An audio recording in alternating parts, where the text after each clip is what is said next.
Bonjour, je ne sais pas si vous vous souvenez, mais en 1996 a eu lieu en Belgique une grande manifestation pacifique, on appelait ça la Marche Blanche. C'était des parents qui manifestaient parce qu'on enlevait leurs enfants. J'ai étudié une autre marche que j'ai appelée la Marche Rouge, c'était en 1750 à Paris. Des foules en furie qui ont manifesté de façon très violente pour la même raison, on enlevait leurs enfants. J'ai fait un travail universitaire sur ces affreuses affaires d'enlèvement d'enfants. J'en ai fait un livre que j'ai appelé La Marche Rouge. Et là, je vais vous en raconter quelques épisodes.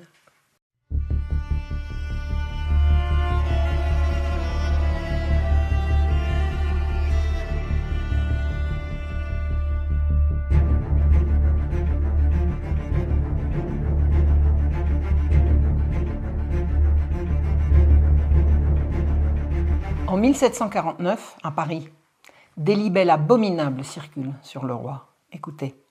Lâche dissipateur des biens de tes sujets, toi qui comptes les jours par les maux que tu fais, esclave d'un ministre et d'une femme avare, Louis, apprends le sort que le ciel te prépare. Si tu fus quelque temps l'objet de notre amour, tes vices n'étaient pas encore dans tous leurs jours. Des maux contagieux empoisonnent les airs, tes campagnes bientôt deviendront des déserts.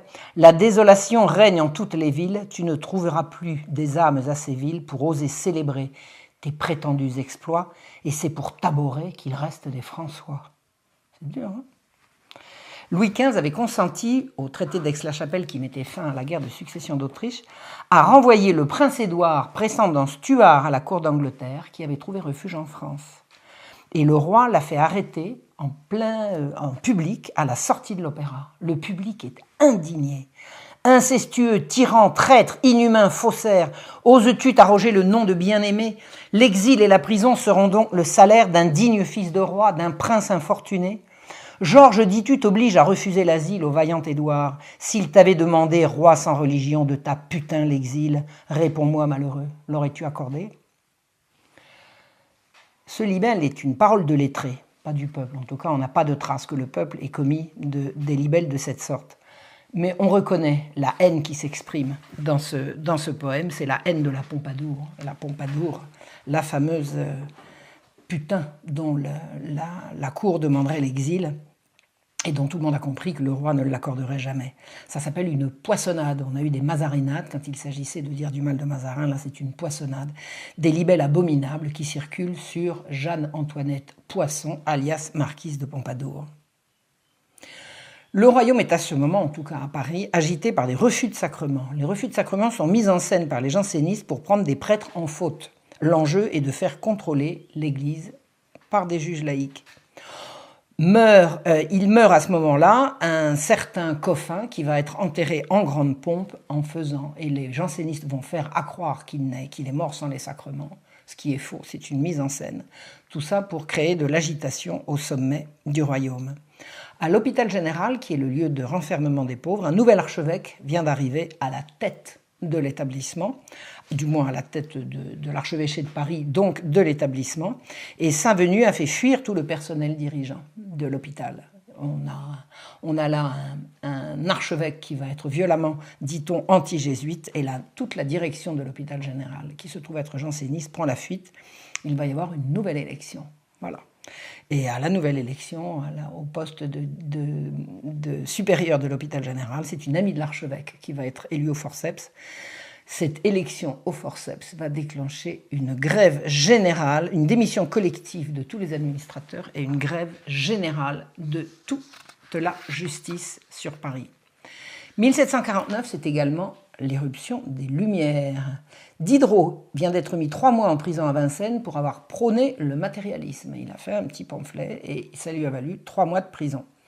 En septembre 1749, Voltaire, le fameux Voltaire, perd sa chère Émilie. Voltaire vivait avec une dame qui n'était pas la sienne, qui n'était pas sa femme, qui était celle d'un autre, mais enfin il vivait en concubinage notoire dans le château du monsieur, voilà, c'était comme ça. Et Émilie va mourir au mois de septembre 1749. Voltaire va se retrouver seul, donc libre d'aller rejoindre son héros, Frédéric de Prusse. C'est pour très bientôt. Novembre 1749. Le dauphin, le fils du roi, raconte publiquement que sa femme, qui fait fausse couche sur fausse couche dont la dernière au mois de mai, voudrait élever l'enfant d'un autre. Voilà, le couple princier, le dauphin et la dauphine, rêvent d'élever un enfant qu'ils ne peuvent pas avoir. Il y a quantité d'enfants qui seront en principe adoptables à l'hôpital général, mais personne ne les adopte. L'adoption n'est pas dans les mœurs, ça ne se fait pas. C'est rarissime, c'est très très rare. Ça se fera, ce sera légalisé à la Révolution. En attendant, pendant le siècle de Louis XV, personne n'adopte. Or, le dauphin et sa femme aimeraient bien avoir un enfant. Le dauphin, il voudrait une fille, et la dauphine aimerait bien avoir un garçon. Et pendant que le dauphin raconte ses desiderata, ses désirs et les malheurs de sa femme à un public tout à fait restreint de gens de la cour, il se penche à la fenêtre et il voit passer la femme d'un menuisier qui promène 5 ou 6 petits de 4 et 5 ans. Il dit « Oh, voilà mon affaire toute trouvée !» Il désigne une petite, il demande qu'on l'amène. Il se la fait remettre à la première femme de chambre de la dauphine, qui s'en charge. Le couple s'enthousiasme, on lui invente même une généalogie, on la fera appeler Mademoiselle de Tourneville. Et tout Paris s'ébobie devant le destin magnifique de cette petite fille. Mais c'est merveilleux, quelle fortune, elle passe dans le jardin et la voilà princesse. Plus tard, des enfants vont naître au couple du dauphin et de la dauphine. Ce sera Louis XVI, Charles X et Louis XVIII. Et la petite grandira dans un couvent. On pourrait savoir ce qu'ont dit ses parents de l'avoir enlevée comme ça. Peut-être que la petite fille a été très très contente d'être élevée dans un couvent loin de sa maman, peut-être pas. A-t-on idée de ce que ces braves gens ont pu ressentir de se voir enlever une petite fille pour un caprice de prince? On dit, on a redit, on dit encore qu'au XVIIIe siècle, les gens du peuple n'aimaient pas leurs enfants. Bah oui, il y en avait beaucoup, puis de toute façon, les gens du peuple... L'amour parental, l'amour maternel, ça ne sied pas aux gens du peuple. Eh ben, je vais vous expliquer ce que j'en sais, moi. Tout à fait autre chose. Le 28 septembre de la même année, 1749, place Royale, actuellement c'est la place des Vosges, le fils d'un horloger qui s'appelle Milliard joue aux piécettes avec ses amis Lucas et Morin, ils sont tous les trois apprentis cordonniers, ils ont 14 ans. Ils jouent dans la rue. Passe un inspecteur de police qui s'appelle Bruxelles avec un C, qui les arrête tous les trois et les charge dans un carrosse. Hop! L'oncle du jeune Morin, qui est invalide, tente de s'interposer. Il dit « Qu'est-ce que vous faites là ?» On le maltraite, on lui envoie un coup et on l'arrête avec les autres, il monte dans le carrosse. Ils sont conduits chez le commissaire du quartier, qui s'appelle le commissaire Rochebrune, rue Geoffroy-Lanier. La rue Geoffroy-Lanier est une rue qui est perpendiculaire à la Seine, pas très loin de l'hôtel de ville. Là, le commissaire Rochebrune reconnaît les enfants et dit « Non mais attendez, vous inquiétez pas les enfants, il s'adresse à Bruxelles, je connais ces enfants, on va les renvoyer à leurs parents, tout va s'arranger. » Il s'adresse à l'invalide, ne vous inquiétez pas, c'est une erreur. Et qu'est-ce qui se passe? L'inspecteur Bruxelles s'y oppose. L'inspecteur Bruxelles, qui est hiérarchiquement au-dessous du commissaire, s'oppose à une décision du commissaire, c'est le monde à l'envers. Et il sort de sa poche un ordre précis du lieutenant général de police, leur chef à tous. Il a le droit de faire ces enlèvements. Sur cette lettre, il y a marqué: étant informé, c'est pas une lettre, c'est un édit, enfin une décision du lieutenant général de police, une décision publique. Il est marqué, elle est datée du 17 mai de la même année.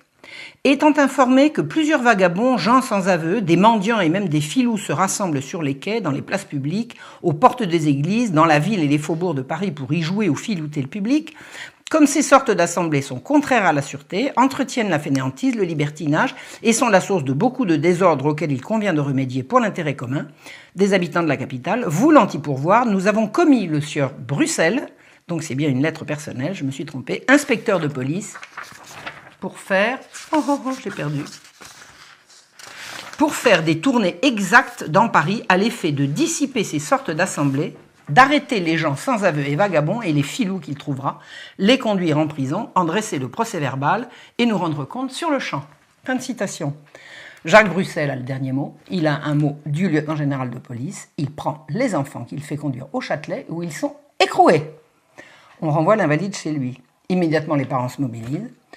Ils remuent ciel et terre. Leur relation les mène jusqu'à un magistrat qui fournit à la mère une lettre de recommandation pour le procureur général.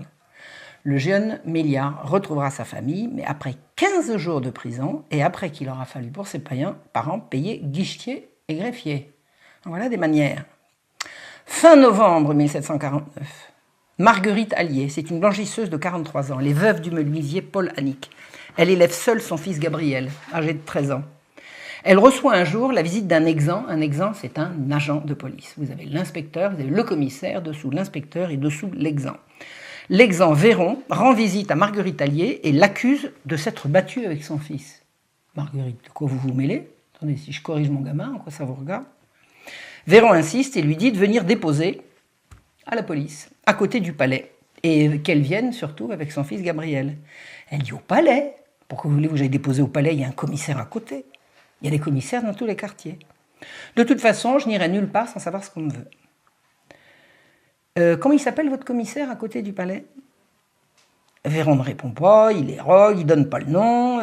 Il dit bon, puisque vous voulez rien me dire, je n'y vais pas avec lui. Et pour se débarrasser de lui, elle accepte et lui dit d'accord, je veux bien vous retrouver chez vous, donnez-moi votre adresse, je viendrai à ma pause déjeuner. Comme si elle avait que ça à faire. Elle est blanchisseuse, elle a du travail.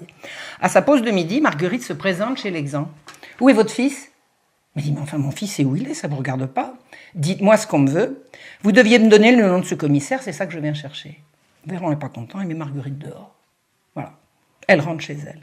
2 semaines plus tard, dans la nuit du 9 au 10 décembre 1749, on frappe le soir chez Marguerite Allier. Gabrielle est couchée, elle termine un travail, elle s'apprête à se coucher. Il est 10 heures du soir. Ouvrez, police, ordre du roi. Ébahie, elle ouvre et elle tombe nez à nez avec 3 messieurs, dont le fameux Véron, qui lui brandit son bâton d'exempt, qui deviendra le bâton des gendarmes, le bâton des policiers de Paris. Ils poussent la porte et ils entrent. C'est comme ça que Gabriel Annick, fils de Marguerite Allier, a été enlevé chez sa mère à 10 heures du soir. En larmes, Marguerite a voulu descendre avec ces messieurs et accompagner son fils. Dans la rue où ils descendent, il y a toute une escouade du guet qui les attend. Et Marguerite sanglote tout le chemin, au milieu de la nuit, en tenant par la main Gabriel, jusqu'au Châtelet, qui l'engloutit. Dès le lendemain, la blanchisseuse va consacrer tout son temps à essayer de revoir son garçon, alors qu'elle est seule à travailler. Elle va tous les jours au Châtelet pour voir son fils et surtout pour lui apporter sa soupe. Parce que dans les prisons du roi, il ne faut pas s'imaginer que le roi va vous nourrir. Elle essaye d'écrire un placet, mais elle ne sait pas écrire. Elle a une voisine qui s'en charge.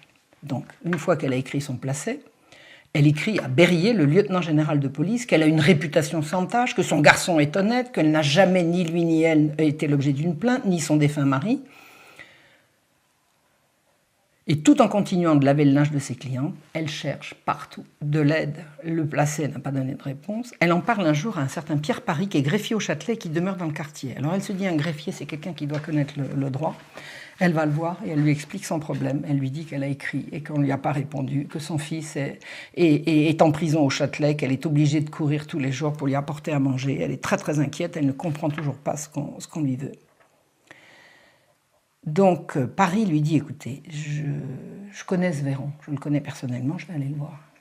Alors il va voir Véron qui lui dit, écoutez, moi ça m'embête cette histoire, d'abord parce que c'est plus entre mes mains à moi, c'est entre les mains du lieutenant général de police, c'est Nicolas René Bernier, maintenant c'est lui le chef, c'est lui le patron de la police. Le petit est entre ses mains, moi je ne peux plus rien faire, mais si j'avais su que vous vous intéressiez au gamin, j'aurais rien fait. Ah bon? Pourquoi? Sans doute parce que s'en prendre à l'enfant d'une veuve sans défense est moins compromettant qu'à un enfant connu d'un huissier de justice. De toute façon, Pierre Paris a été serviable jusqu'au bout. Il est allé lui-même présenter plusieurs placets à différentes personnes et à Berryer également, dont il n'a rien pu obtenir. Le 15 décembre, Nicolas Berryer est venu tenir sa séance de police au Châtelet et il a condamné le jeune Gabriel Annick pour avoir tiré des mouchoirs dans des églises et il le condamne à l'internement à Bicêtre. Mercredi 17 décembre, Gabriel est conduit à Bicêtre et l'hôpital général engloutit le fils unique de la veuve Annick. Elle hurle quand on apprend qu'on a accusé son fils de vol. Voler, lui, jamais. On a de l'honneur, on est des ouvriers honnêtes, on ne vole pas. Et pourquoi, me dit-on, maintenant qu'il a volé, il n'y avait qu'à le dire depuis le début, on aurait réglé ça. On ne m'a rien dit au moment où on l'a arrêté. Le Châtelet était à un quart d'heure à pied de chez elle. Elle va devoir maintenant faire 1h30 de marche pour aller jusqu'à Bicêtre pour rencontrer son garçon, plus le retour, 3 heures par jour pour aller voir son fils. Jamais elle ne l'abandonnera. Elle ira le voir dès qu'elle pourra. Après avoir lavé, repassé le linge qui la faisait vivre, elle se rendra à Bicêtre en plein hiver, par tous les temps, pour voir son Gabriel. Elle proposera même de l'argent à l'hôpital général pour qu'il puisse continuer d'apprendre à lire et à écrire, parce que son arrestation l'empêche d'aller à l'école. Il allait à l'école, cet enfant. Et il faudrait qu'il continue. Et à l'hôpital général, on accepte ces sommes dérisoires d'une pauvre femme. Dérisoires pour eux, énormes pour elle, alors que l'institution de l'hôpital général avait tout ce qu'il fallait en son sein et le personnel payé par l'institution pour enseigner aux garçons. C'est-à-dire que l'hôpital général vole en plus la veuve Annick. J'ai recherché dans les registres et j'ai vu que Gabriel est sorti de Bicêtre 18 mois plus tard. On ne sait pas où il est allé. Ce qu'on sait, c'est que s'il avait été remis à sa mère, ça aurait été marqué. On n'a rien trouvé. Qu'est-ce qu'il a bien pu devenir ?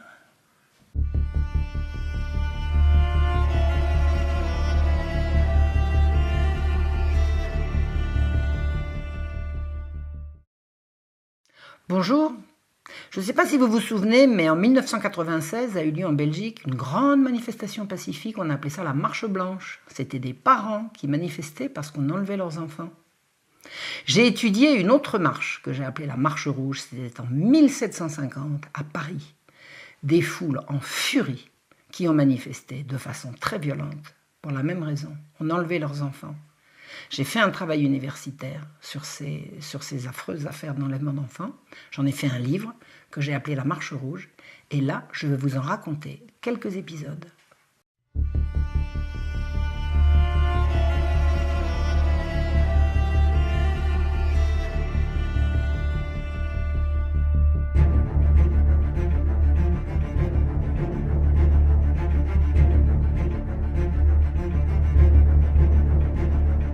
En 1749, à Paris, des libelles abominables circulent sur le roi. Écoutez.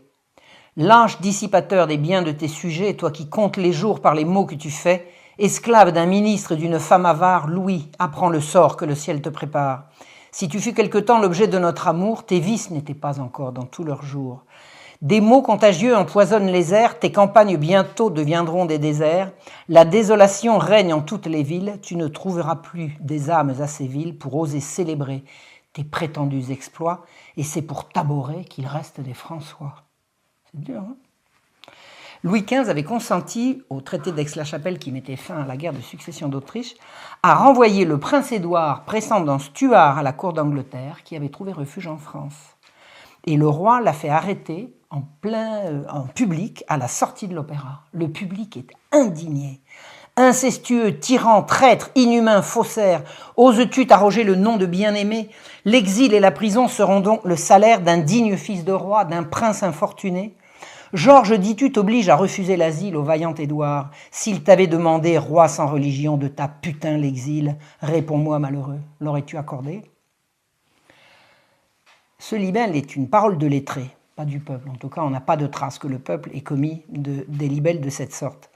Mais on reconnaît la haine qui s'exprime dans ce poème, c'est la haine de la Pompadour. La Pompadour, la fameuse putain dont la cour demanderait l'exil et dont tout le monde a compris que le roi ne l'accorderait jamais. Ça s'appelle une poissonnade. On a eu des mazarinades quand il s'agissait de dire du mal de Mazarin. Là, c'est une poissonnade. Des libelles abominables qui circulent sur Jeanne-Antoinette Poisson, alias marquise de Pompadour. Le royaume est à ce moment, en tout cas à Paris, agité par des refus de sacrement. Les refus de sacrement sont mis en scène par les jansénistes pour prendre des prêtres en faute. L'enjeu est de faire contrôler l'Église par des juges laïcs. Il meurt à ce moment-là un certain Coffin qui va être enterré en grande pompe en faisant, et les jansénistes vont faire accroire qu'il est mort sans les sacrements, ce qui est faux, c'est une mise en scène. Tout ça pour créer de l'agitation au sommet du royaume. À l'hôpital général, qui est le lieu de renfermement des pauvres, un nouvel archevêque vient d'arriver à la tête de l'établissement, du moins à la tête de l'archevêché de Paris, donc de l'établissement, et sa venue a fait fuir tout le personnel dirigeant de l'hôpital. On a là un archevêque qui va être violemment, dit-on, anti-jésuite, et là, toute la direction de l'hôpital général, qui se trouve être janséniste, prend la fuite. Il va y avoir une nouvelle élection. Voilà. Et à la nouvelle élection, au poste de supérieur de l'hôpital général, c'est une amie de l'archevêque qui va être élue au forceps. Cette élection au forceps va déclencher une grève générale, une démission collective de tous les administrateurs et une grève générale de toute la justice sur Paris. 1749, c'est également l'éruption des Lumières. Diderot vient d'être mis 3 mois en prison à Vincennes pour avoir prôné le matérialisme. Il a fait un petit pamphlet et ça lui a valu 3 mois de prison. En septembre 1749, Voltaire, le fameux Voltaire, perd sa chère Émilie. Voltaire vivait avec une dame qui n'était pas la sienne, qui n'était pas sa femme, qui était celle d'un autre, mais enfin il vivait en concubinage notoire dans le château du monsieur, voilà, c'était comme ça. Et Émilie va mourir au mois de septembre 1749. Voltaire va se retrouver seul, donc libre d'aller rejoindre son héros, Frédéric de Prusse. C'est pour très bientôt. Novembre 1749, le dauphin, le fils du roi, raconte publiquement que sa femme, qui fait fausse couche sur fausse couche, dont la dernière au mois de mai, voudrait élever l'enfant d'un autre. Voilà, le couple princier, le dauphin et la dauphine, rêvent d'élever un enfant qu'ils ne peuvent pas avoir. Il y a quantité d'enfants qui seront en principe adoptables à l'hôpital général, mais personne ne les adopte. L'adoption n'est pas dans les mœurs, ça ne se fait pas. C'est rarissime, c'est très très rare. Ça se fera, ce sera légalisé à la Révolution. En attendant, pendant le siècle de Louis XV, personne n'adopte. Or, le dauphin et sa femme aimeraient bien avoir un enfant. Le dauphin, il voudrait une fille, et la dauphine aimerait bien avoir un garçon. Et pendant que le dauphin raconte ses desiderata, ses désirs et les malheurs de sa femme à un public tout à fait restreint de gens de la cour, il se penche à la fenêtre et il voit passer la femme d'un menuisier qui promène 5 ou 6 petits de 4 et 5 ans. Il dit « Oh, voilà mon affaire toute trouvée !» Il désigne une petite, il demande qu'on l'amène. Il se la fait remettre à la première femme de chambre de la dauphine, qui s'en charge. Le couple s'enthousiasme, on lui invente même une généalogie, on la fera appeler Mademoiselle de Tourneville. Et tout Paris s'ébobie devant le destin magnifique de cette petite fille. Mais c'est merveilleux, quelle fortune, elle passe dans le jardin et la voilà princesse. Plus tard, des enfants vont naître au couple du dauphin et de la dauphine, ce sera Louis XVI, Charles X et Louis XVIII. Et la petite grandira dans un couvent. On pourrait savoir ce qu'ont dit ses parents de l'avoir enlevée comme ça. Peut-être que la petite fille a été très très contente d'être élevée dans un couvent loin de sa maman, peut-être pas. A-t-on idée de ce que ces braves gens ont pu ressentir de se voir enlever une petite fille pour un caprice de prince ? On dit, on a redit, on dit encore qu'au XVIIIe siècle, les gens du peuple n'aimaient pas leurs enfants. Bah oui, j'en avais beaucoup, puis de toute façon, les gens du peuple... L'amour parental, l'amour maternel, ça ne sied pas aux gens du peuple. Ben, je vais vous expliquer ce que j'en sais, moi. Tout à fait autre chose. Le 28 septembre de la même année 1749, place Royale, actuellement c'est la place des Vosges, le fils d'un horloger qui s'appelle Milliard joue aux piécettes avec ses amis Lucas et Morin, ils sont tous les 3 apprentis cordonniers, ils ont 14 ans. Ils jouent dans la rue. Passe un inspecteur de police qui s'appelle Bruxelles avec un C, qui les arrête tous les 3 et les charge dans un carrosse. Hop ! L'oncle du jeune Morin, qui est invalide, tente de s'interposer. Il dit « Qu'est-ce que vous faites là ?» On le maltraite, on lui envoie un coup et on l'arrête avec les autres, il monte dans le carrosse. Ils sont conduits chez le commissaire du quartier qui s'appelle le commissaire Rochebrune, rue Geoffroy-Lanier. La rue Geoffroy-Lanier est une rue qui est perpendiculaire à la Seine, pas très loin de l'hôtel de ville.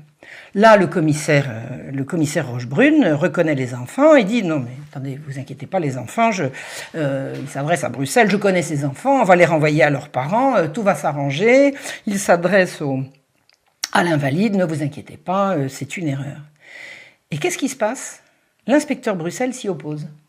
L'inspecteur Bruxelles, qui est hiérarchiquement au-dessous du commissaire, s'oppose à une décision du commissaire, c'est le monde à l'envers. Et il sort de sa poche un ordre précis du lieutenant général de police, leur chef à tous. Il a le droit de faire ces enlèvements. Sur cette lettre, il y a marqué « Étant informé », c'est pas une lettre, c'est un édit, enfin une décision du lieutenant général de police, une décision publique. Il est marqué, elle est datée du 17 mai de la même année.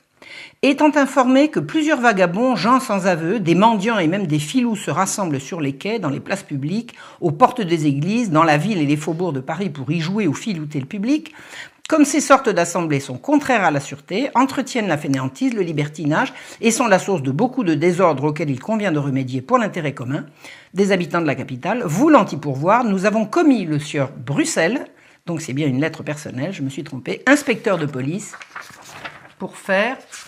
j'ai perdu. Pour faire des tournées exactes dans Paris à l'effet de dissiper ces sortes d'assemblées, d'arrêter les gens sans aveu et vagabonds et les filous qu'il trouvera, les conduire en prison, en dresser le procès-verbal et nous rendre compte sur le champ. Fin de citation. Jacques Bruxelles a le dernier mot. Il a un mot du lieutenant général de police. Il prend les enfants qu'il fait conduire au Châtelet où ils sont écroués. On renvoie l'invalide chez lui. Immédiatement, les parents se mobilisent. Ils remuent ciel et terre. Leur relation les mène jusqu'à un magistrat qui fournit à la mère une lettre de recommandation pour le procureur général. Le jeune Méliard retrouvera sa famille, mais après 15 jours de prison et après qu'il aura fallu pour ses parents payer guichetier et greffier. Voilà des manières. Fin novembre 1749, Marguerite Allier, c'est une blanchisseuse de 43 ans, elle est veuve du menuisier Paul Annick. Elle élève seule son fils Gabriel, âgé de 13 ans. Elle reçoit un jour la visite d'un exempt. Un exempt, c'est un agent de police. Vous avez l'inspecteur, vous avez le commissaire, dessous l'inspecteur et dessous l'exempt. L'exempt Véron rend visite à Marguerite Allier et l'accuse de s'être battue avec son fils. Marguerite, de quoi vous vous mêlez? Attendez, si je corrige mon gamin, en quoi ça vous regarde? Véron insiste et lui dit de venir déposer à la police, à côté du palais, et qu'elle vienne surtout avec son fils Gabriel. Elle dit au palais. Pourquoi voulez-vous que j'aille déposer au palais? Il y a un commissaire à côté. Il y a des commissaires dans tous les quartiers. De toute façon, je n'irai nulle part sans savoir ce qu'on me veut. Comment il s'appelle votre commissaire à côté du palais? Véron ne répond pas, il érogue, il donne pas le nom. Il dit bon, puisque vous voulez rien me dire, je n'y vais pas avec lui. Et pour se débarrasser de lui, elle accepte et lui dit « D'accord, je veux bien vous retrouver chez vous, donnez-moi votre adresse, je viendrai à ma pause déjeuner. » Comme si elle avait que ça à faire. Elle est blanchisseuse, elle a du travail. À sa pause de midi, Marguerite se présente chez l'exempt. « Où est votre fils ?» Elle dit « Mais enfin, mon fils, c'est où il est, ça ne vous regarde pas. Dites-moi ce qu'on me veut. Vous deviez me donner le nom de ce commissaire, c'est ça que je viens chercher. » Véron n'est pas content, il met Marguerite dehors. Voilà. Elle rentre chez elle. 2 semaines plus tard, dans la nuit du 9 au 10 décembre 1749, on frappe le soir chez Marguerite Allier. Gabrielle est couchée, elle termine un travail, elle s'apprête à se coucher. Il est 10 heures du soir. « Ouvrez, police !» ordre du roi. Ébahie, elle ouvre et elle tombe nez à nez avec 3 messieurs, dont le fameux Véron, qui lui brandit son bâton d'exempt, qui deviendra le bâton des gendarmes, le bâton des policiers de Paris. Ils poussent la porte et ils entrent. C'est comme ça que Gabriel Annick, fils de Marguerite Allier, a été enlevé chez sa mère à 10 heures du soir. En larmes, Marguerite a voulu descendre avec ces messieurs et accompagner son fils. Dans la rue où ils descendent, il y a toute une escouade du guet qui les attend. Et Marguerite sanglote tout le chemin, au milieu de la nuit, en tenant par la main Gabriel, jusqu'au Châtelet, qui l'engloutit. Dès le lendemain, la blanchisseuse va consacrer tout son temps à essayer de revoir son garçon, alors qu'elle est seule à travailler. Elle va tous les jours au Châtelet pour voir son fils et surtout pour lui apporter sa soupe. Parce que dans les prisons du roi, il ne faut pas s'imaginer que le roi va vous nourrir. Elle essaye d'écrire un placet, mais elle ne sait pas écrire. Elle a une voisine qui s'en charge. Donc, une fois qu'elle a écrit son placet, elle écrit à Berryer, le lieutenant général de police, qu'elle a une réputation sans tache, que son garçon est honnête, qu'elle n'a jamais, ni lui ni elle, été l'objet d'une plainte, ni son défunt mari. Et tout en continuant de laver le linge de ses clients, elle cherche partout de l'aide. Le placet n'a pas donné de réponse. Elle en parle un jour à un certain Pierre Paris, qui est greffier au Châtelet, qui demeure dans le quartier. Alors elle se dit, un greffier, c'est quelqu'un qui doit connaître le droit. Elle va le voir et elle lui explique son problème. Elle lui dit qu'elle a écrit et qu'on ne lui a pas répondu, que son fils est en prison au Châtelet, qu'elle est obligée de courir tous les jours pour lui apporter à manger. Elle est très très inquiète, elle ne comprend toujours pas ce qu'on lui veut. Donc Paris lui dit, écoutez, je connais ce Véron, je le connais personnellement, je vais aller le voir. Elle arrive à voir Véron qui lui dit, écoutez, moi ça m'embête cette histoire, d'abord parce que c'est plus entre mes mains à moi, c'est entre les mains du lieutenant général de police, c'est Nicolas René Bernier, maintenant c'est lui le chef, c'est lui le patron de la police. Le petit est entre ses mains, moi je ne peux plus rien faire, mais si j'avais su que vous vous intéressiez au gamin, j'aurais rien fait.